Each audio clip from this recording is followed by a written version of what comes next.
Hi, welcome. I'm Tim Owens, I'm Jennifer Owens. and we're the Owens Group, and welcome to Conversations with Counselors. So we wanted to talk a little bit today about the topic around father hunger. Really interesting topic, and wanted just to kind of give you some experiences that we've had where our own fathers are concerned, and then with what we've seen in clients that we've worked with around father hunger. So maybe we should. Well, first of all, let me tell you, it's a beautiful day in sunny Tulsa, Oklahoma. So we're actually just kind of outside. We thought we'd try this outside today. So there may be noises and things that you hear or things happening. Just please disregard. In any case, just wanted to start out by defining a little bit about what father hunger is, and from my perspective, father hunger is the concept that sort of speaks to the fact that as human beings, obviously we all have fathers or biological fathers, and I really believe that there is this imprint, this DNA that we all have to want to know our fathers, our mothers especially, but our fathers as well, and to on some level understand who they are and the impact that they've had on our lives just by participating in our birth process. There is I've worked with a number of clients with who were adopted, who for whatever reason didn't know their father, and there's always this desire on some level to the very least know him, understand who he is, and the impact that he's had on their lives And their identity. and their identity is part of our identity. So the term that we've is father hunger, because it's like a drive, kind of like hunger is. Even if I deny it, even if I say, oh, I'm not interested in knowing that person, or I'm angry at that person and therefore I don't really need them in my life, there's always this drive, this desire to know And a you, need. and a need to know your father. Yeah. And it's sometimes very difficult to deal with. So wanted to talk a little bit about that. Jen, if you don't mind, would you talk a little bit about your relationship with your dad growing up, and I'll share a little bit about mine. Sure. Well, real quick, Mhm. when I was 11 years old, my dad became sober. He was an alcoholic for the first 11 years of my life. So there was a big void. There was a lot of need for my dad where he had not been present. And at the age of 11, he went into rehab, and our whole lives changed, my whole family. My dad and I today are sometimes even closer to me and my mom. And it's hard to believe because dad just totally did a 360. And there was a lot of commitment towards his health and belief in his family. And he really strove to make that different.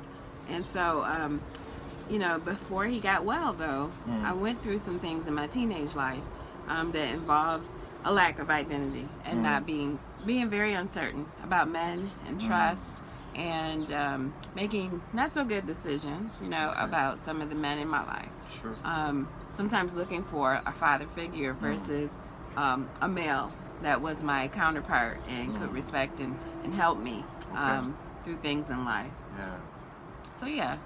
Yeah, that's amazing. Your dad has how long in sobriety? 40 years. 40 years. Of That's sobriety. Yeah. amazing. Yeah, he did. Tremendous guy. Tremendous guy.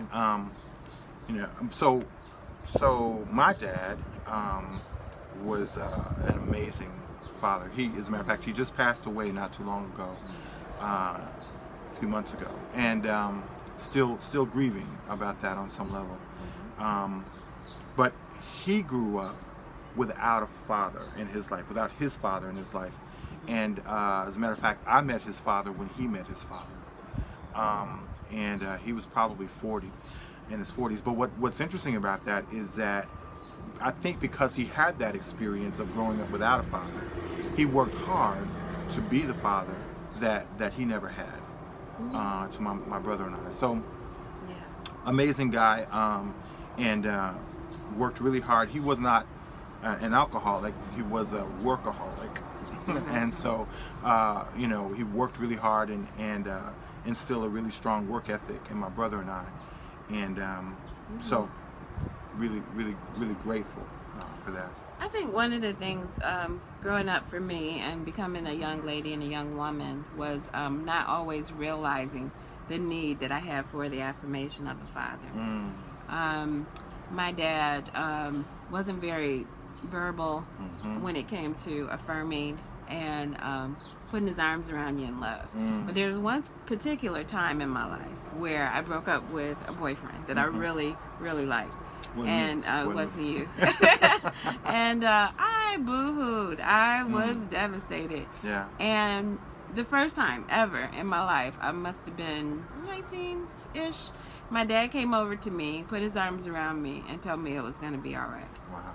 And that literally shifted my trajectory.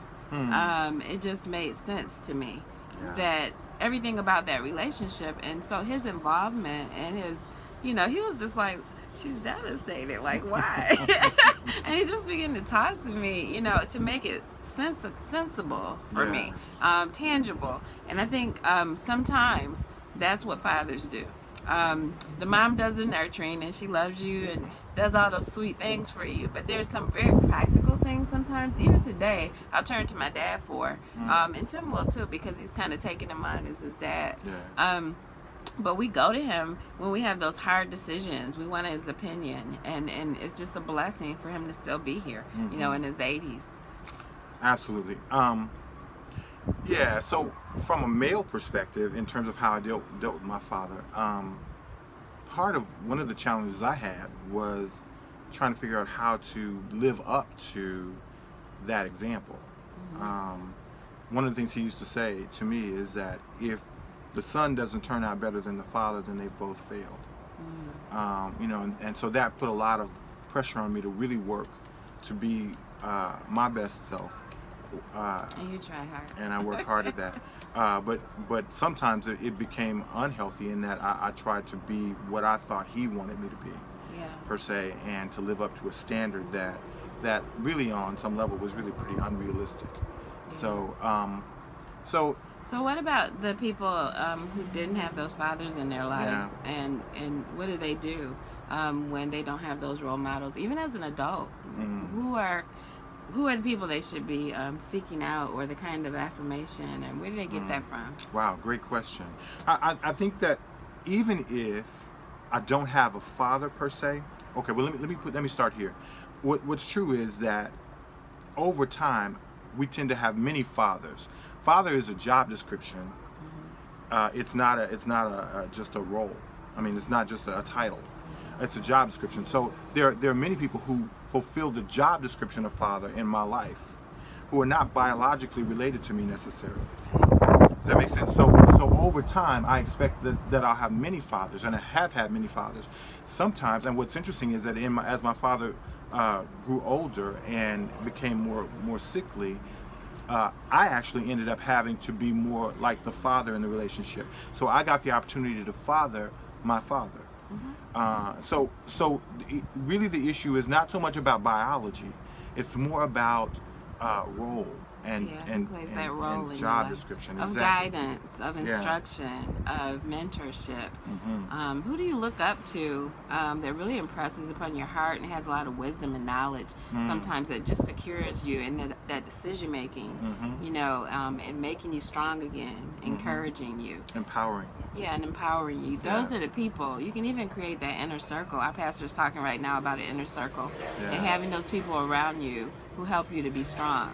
And creating that inner circle, being around those kind of people, and recognizing who they are to strengthen you, and setting those circumstances up so that you can have that little inner circle is very important. And let me just say this: it may not be necessarily that the father figure in your life is a male.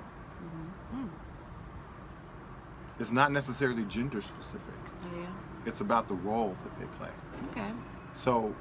So I'd encourage you to seek out fathers and father figures in your life, and find ways to connect with, build relationship with, so that you ultimately are able to manage that father hunger, that need, that desire for fatherly relationship.